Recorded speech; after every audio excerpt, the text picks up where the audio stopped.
The Scum Villain's Self-Saving System, Chapter 37, Audio Source, wuxia-world-audiobook.com. Chapter 37, Labyrinth Water Prison. Elder Shen, please wear this. When Xiāng Tóngxiù bowed his head, a strip of black cloth covered his eyes.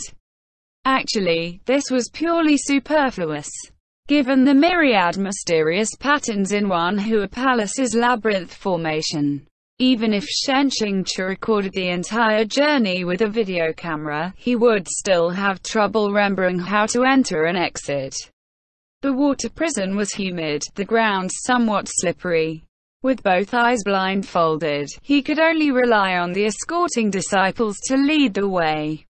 Xiāng Tóngxiù said, "Gong Yixio." Gong Yixio had been continuously following behind him, and hastened to answer. Elder Shen, Xiāng Tóngxiù said, while waiting for the trial held by the four factions, can I contact people from the outside world? Gong Yixio said, only those who hold the Wanhua Palace Passage Waste card can enter the water prison unobstructed. In this case, it would be a bit of a hassle for Xiāng Tóngxiù to visit him in prison to discuss the use of the Ju seed. Xiāng Tóngxiù thought for a bit and asked, how were those sowers dealt with? Gong Yixio answered all his questions. After they were incinerated, the great masters of Zhaohua Temple took the remains back to perform ceremonies for their souls. From the side came a dissatisfied voice. Senior brother, why are you talking to him so much? After entering the water prison, does he actually want to try to leave? This familiar voice, it was yet again that pock-faced disciple with a grudge against him. Gong Yixio scolded, don't be rude. Xiāng Tóngxiù smiled and said, at this moment, I am indeed a prisoner. There is no need to reproach him. You may all do as you please.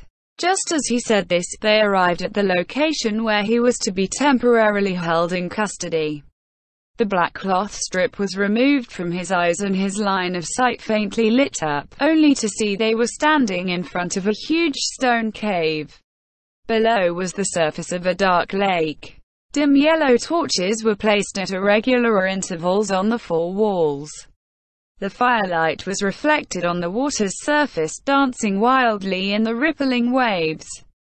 A man-made white stone platform rose from the center of the lake, glittering and translucent in its jade-like color too. It was definitely made from a special material. Gong Yixio took out a string of keys and touched an area of the stone. After performing some operation, the mechanical sound of rolling gears came from the bottom of the lake. A stone path rose up that led to the stone platform in the lake's center. Gong Yixio said, Elder Shen, please. The pocked-faced disciple picked up an ordinary stone and said, watch. He threw the pebble into the lake water, which actually floated on the water's surface instead of sinking. After a moment, numerous bubbles rose to the water's surface, sizzling like a piece of fried meat on a hot iron grill. The pebble was swiftly corroded and dissolved without a trace. The pock-faced disciple proudly said, this water prison doesn't get to be used often. Whoever wants to escape or abduct someone kept inside is deluding themselves with wishful thinking. Xiāng Tóngxiù was shocked by the destructiveness of this liquid. If someone rolled into this lake, even their bones probably wouldn't leave a trace. Isn't the Wanhua Palace a famous righteous sect? Where did they get so much of this obviously illegal destructive liquid? Xiāng Tóngxiù followed the stone path, walking extraordinarily carefully. If he slipped on the stone, what happened next would not be fun. When he reached the stone platform in the center of the lake, Gong Yixio turned the key once again, and the small path sank back into the lake bed. Xiāng Tóngxiù sat on the ground of the stone platform. He took in his surroundings, secretly debating with himself if he would be able to fly over the water with his sword, which would make the corrosive water pointless. He was just thinking this over when he saw Gong Yixio turn a mechanism next to the keyhole.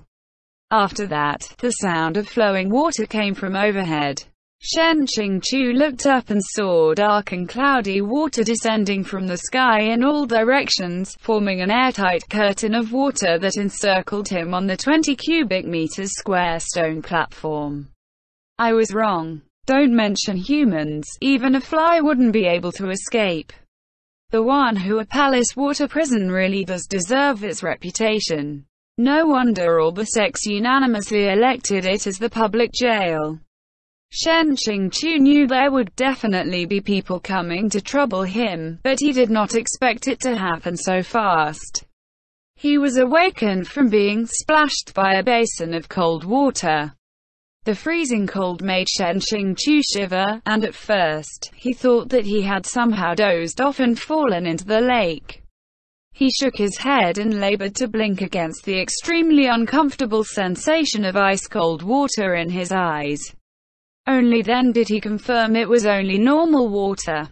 The 108 immortal binding cables wrapped around his body were extremely thin, but still firmly locked down his spiritual veins and even restricted his blood flow.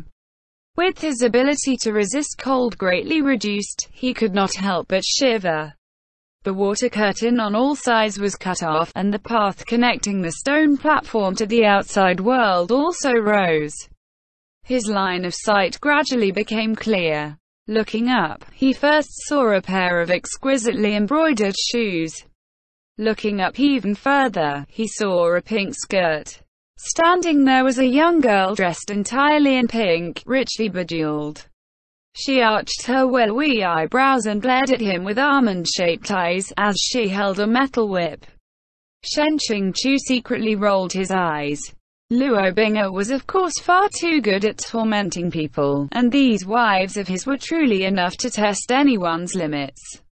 They kept rapidly appearing one after another, like glancing at flowers while on horseback, and one after another they all gave him trouble.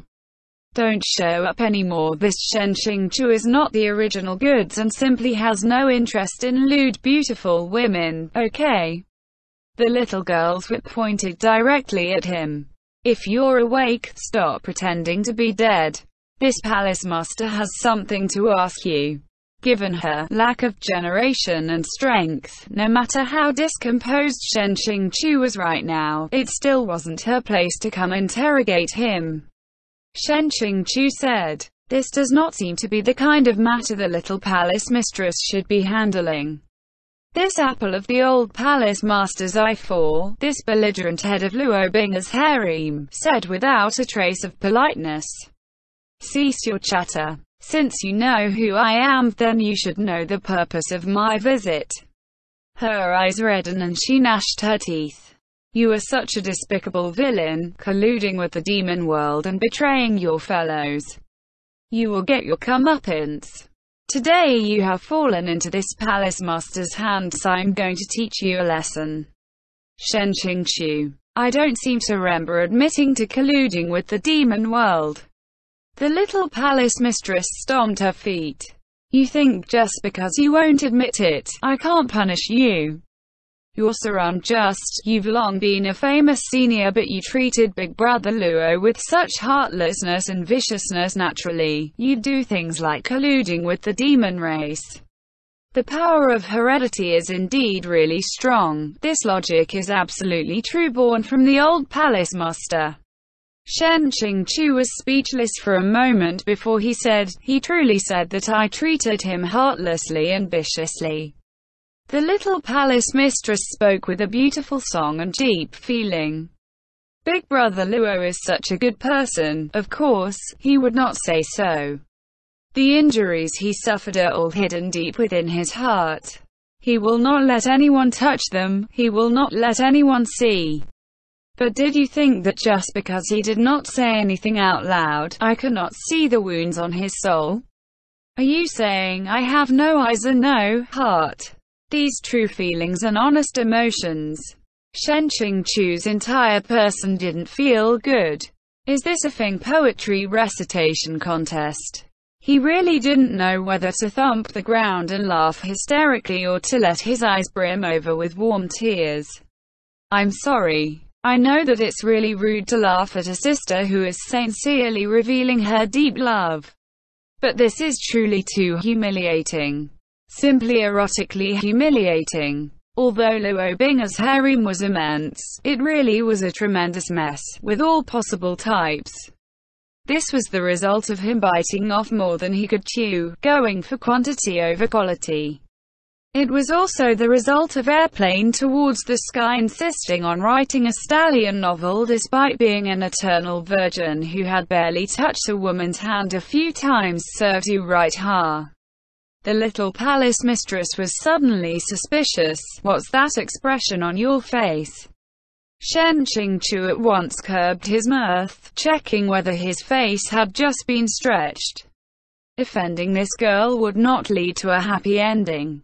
Sure enough, the little palace mistress flew into an agitated rage. Were you laughing at me just now? The little palace mistress was originally enamored with her childhood friend Gong Yixio. After Luo Bing's appearance, all her ardent love surged towards the male protagonist. There was nothing that could be done. From ancient times to the present, whenever the childhood friend battles the newly appeared fated love rival 5, the fated rival always wins without a doubt. This kind of shifting one's affections to fall in love with someone else setup is actually very common in stallion novels, because there are always many NTR6 enthusiasts in the world. Whether NT-ring someone else or being NT-read, they can all obtain peculiar pleasure from this kind of story. The one who shifts their affections, of course, thinks they are pursuing their true love and haven't done anything wrong, but in the end, they possess a guilty conscience. If they see another person looking at them with a strange expression, they will feel that the other person is laughing at themselves. The little palace mistress thus became furious from embarrassment, and with a wave of her arm, the long whip came cracking over. The whip surged over menacingly, piercing the air with an extremely shrill sound. The immortal binding cables restricted Xiāng Tóngxiù's circulation of spiritual power, but his physical skill had not degraded. He rolled to the side just as the whip smashed down not 1.7 meters from his feet. When the stone platform was smashed, stone chips and shattered dust flew everywhere. Xiāng Tóngxiù knelt on one knee and steadied his body. What the f? Why is a young girl using this kind of barbed iron whip? This style is just wrong. What's even more wrong is that in the original book the little palace mistress's fine iron whip was especially used to hit love rivals. An equipment used for tearing clothes while fighting over a man. It's only ever hit beautiful women who Luo Bing stared at for a little too long, so why is it now being used to hit a man? It's weeping, can't you hear? I've really had enough. Can you stop shoving this kind of script onto me? After the little palace mistress missed this blow, her rage grew stronger. WuxRWorldAudio.com. With a whip crack sound, the whip returned with more force. No matter the size of the stone platform or the speed of Xiāng Tóngxiù's reaction time, he had still been tied up, so he was inevitably scraped by the whip wind. His clothes ripped in a few places, though his flesh was still unharmed. But as he continued to dodge and evade, he soon retreated to the edge of the stone platform. Seeing he could not retreat any further, he could only harshly receive the next lash. Xiāng Tóngxiù resolved to grit his teeth and close his eyes, awaiting the painful strike. But despite waiting for a long while, he still didn't feel any pain stinging his flesh. He abruptly opened his eyes, and his heart immediately sank. Luo Bing grasped the whiplash with his bare hands. There seemed to be two pitch-black ghost fires burning in his eyes, cold and terrifying. He spoke one word at a time, his voice cold enough to freeze one's heart. "What are you doing?" The little palace mistress did not know when he had arrived and was frightened by his sudden appearance. But what truly frightened her was the frigid expression on his face that she had never seen before. She couldn't help but shiver. Ever since they became acquainted, Luo Bing'er had always been sincerely gentle and soft, very good at cheering others up. When had he ever looked at her with this violent and murderous gaze? The little palace mistress could not help but take several steps back, and hesitantly said, "I asked Dad for a waste card to come and interrogate him." Luo Bing'er said coldly, "The joint trial of the four sects is after 1 month. The little palace mistress suddenly felt wronged. She shouted, "He has hurt so many of my disciple brothers and sisters, so many. And he treated you badly. What's wrong with me teaching him a lesson?"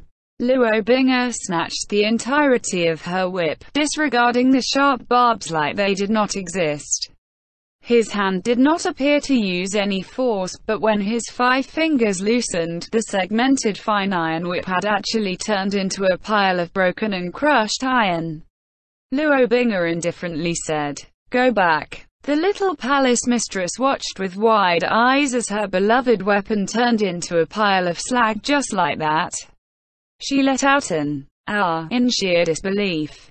She tearfully pointed at Xiāng Tóngxiù, then pointed at Luo Bing'er. You are treating me like this. I am venting your anger for you, but you are not letting me touch him." Luo Bing'er did not say anything, only threw the iron whip debris in his hand into the lake. The sizzling and hissing sound of corrosion lingered in their ears. Watching this, the little palace mistress's lips trembled. In that instant, she suddenly felt that what Luo Bing'er wanted to crush inch by inch and then throw into the corrosive lake was her. That wasn't a joke at all. Full of grief and indignation, the little palace mistress yelled, "I am obviously doing this for your own good." Quote. After yelling this, she turned around, crying as she darted away.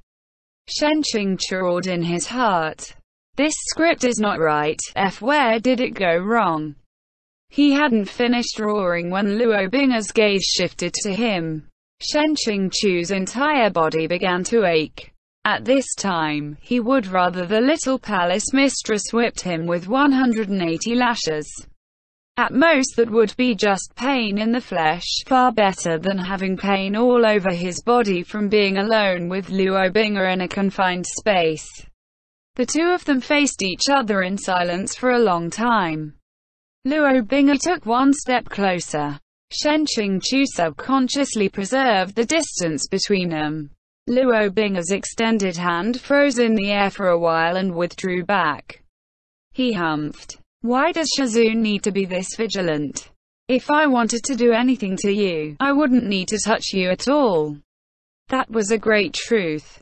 Even one drop of heavenly demon blood entering the abdomen was akin to burying a ticking time bomb in the body, with infinite possibilities for suffering. All Luo Bing'er had to do was think, and a hook of his finger could make Xiāng Tóngxiù's intestines rearrange and his stomach rot, so excruciating as to make him beg for death. Xiāng Tóngxiù sat back into the posture of meditation, raising his eyes to meet Luo Bing'er's gaze. 1 month. No matter what, he had to hold on for 1 month. After holding on, he would be as free as a fish in the ocean, as liberated as a bird in the sky. 8i9 won't have to care about all these stupid things. The two of them were silent for a while. Xiāng Tóngxiù considered for a moment and said, "If you wish to do anything to me, there is no need to rush. After the end of the four-sex joint trial, I will be completely disgraced and my reputation ruined, with utterly no hope of salvation. Wouldn't settling the ledger at that time give you just cause to be even more overjoyed?" These words of his were entirely based on the original Luo Bing'er's type of mindset. Reasonably speaking, they should fit Luo Bing'er's taste exceedingly well. What was unexpected was that Luo Bing'er's expression did not clear up, but instead became even more chilly and ice-cold. He narrowed his eyes. "Why is Shizun so certain that the joint trial will find you guilty?" Xiāng Tóngxiù. "I should be asking you this, shouldn't I?" Luo Bing'er repeated back. "Asking me?" He sneered. Me again. Xiāng was speechless. Rika's notes. This chapter was translated by Attica. I'm so annoyed at that girl. The prisoner hasn't even been judged guilty yet. She wants to punish him already. End chapter.